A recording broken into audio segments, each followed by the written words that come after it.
Halo teman-teman semua, hari ini kita akan belajar tentang materi paling dasar dalam penggunaan bahasa Inggris.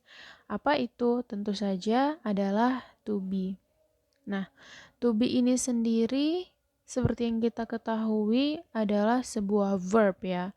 Jadi to be ini adalah verb dalam penggunaan bahasa Inggris ya teman-teman. Nah, jadi tentunya sebagai verb, to be ini sangat diperlukan dalam membentuk sebuah kalimat. Langsung saja kita masuk tentang apa-apa saja jenis to be dan bagaimana penggunaannya. Dalam penggunaan to be, kita akan menyesuaikan dengan subjek yang kita gunakan dalam kalimat. Subjek yang pertama, misalnya adalah I. I ini sendiri artinya adalah saya. Untuk subjek ini, kita akan memakai to be am. Kemudian, kita beralih ke subjek selanjutnya ada he, kemudian she, lalu ada it. Nah, he ini berarti dia laki-laki, kemudian she berarti dia perempuan, kemudian it berarti benda. Nah, it ini bisa termasuk benda mati dan juga benda hidup ya. Jadi apabila misalnya hewan seperti sapi, kucing, nah itu adalah termasuk benda hidup dan menggunakan it juga. Sementara benda mati seperti meja, buku dan lain-lain adalah benda mati dan tetap juga menggunakan it. Kemudian he dan she ini digunakan untuk menunjukkan orang-orang, he untuk orang yang berjenis kelamin laki-laki dan she untuk yang berjenis kelamin perempuan.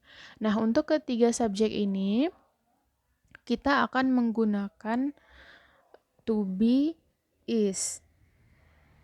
Oke, is.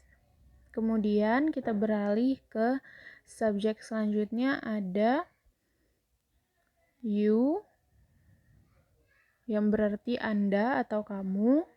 Kemudian ada they yang berarti mereka. Lalu ada we yang artinya kita atau kami. Nah, untuk ketiga subjek ini kita akan menggunakan to be, are. Seperti ini. Nah, jadi materinya sebenarnya tidak terlalu rumit ya teman-teman. Sama seperti judulnya, ini sangat dasar dan sangat simple. Makanya hanya ada 3 poin utama, yaitu jenis-jenis to be-nya ada am, is, kemudian ada are. Nah, sebenarnya cara yang cukup mudah untuk membedakannya adalah to be are ini digunakan untuk subjek-subjek yang bersifat jamak seperti they dan we. Dan you ini sendiri bisa juga untuk subjek yang tunggal tetapi bisa juga untuk yang jamak seperti itu.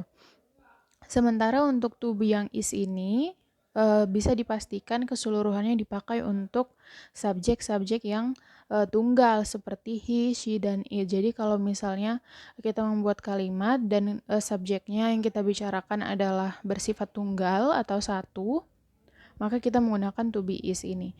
Lalu ada pengecualian terhadap subjek I, maka I ini selalu menggunakan am.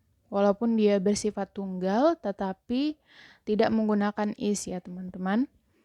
Oke, materinya sebenarnya hanya sampai sini saja, tapi saya ingin menambahkan sebuah poin yang cukup penting menurut saya, karena penggunaan to be ini sendiri sering kali disalahartikan atau disalahgunakan oleh banyak orang ya, terutama sering sekali saya lihat di orang-orang sekitar saya menggunakannya sebagai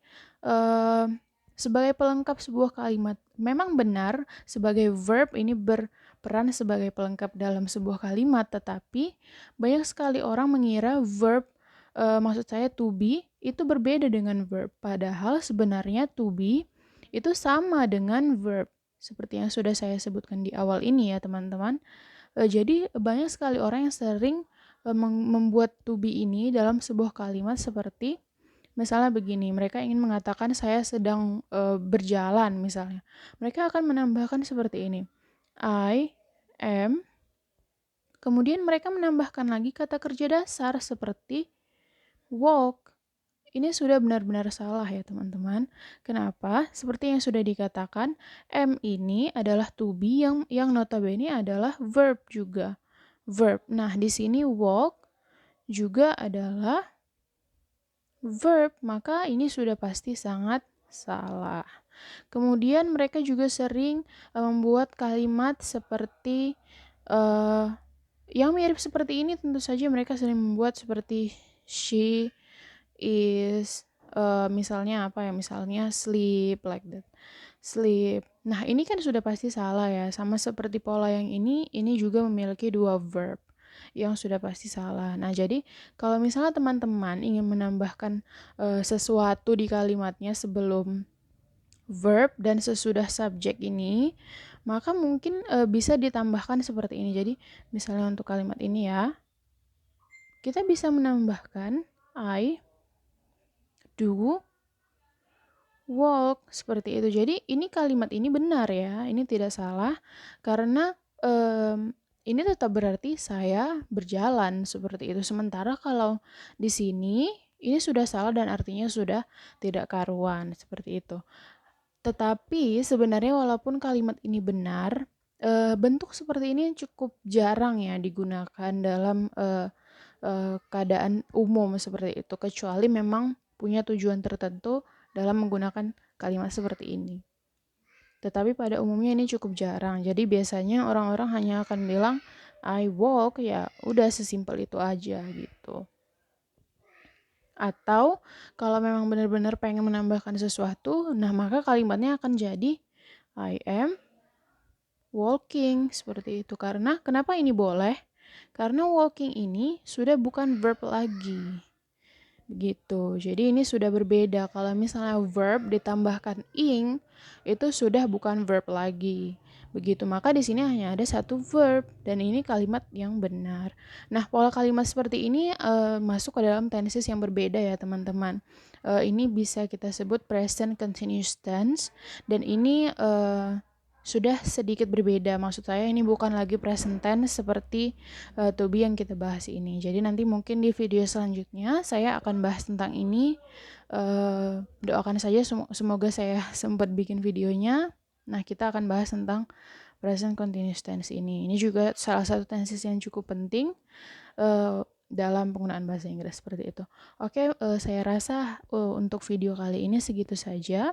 Yang penting dari to be ini adalah 3 poin, bahwa untuk subjek yang tunggal menggunakan is, yang jamak menggunakan are, dan spesial untuk subjek I menggunakan am. Oke, itu saja. Terima kasih telah menonton.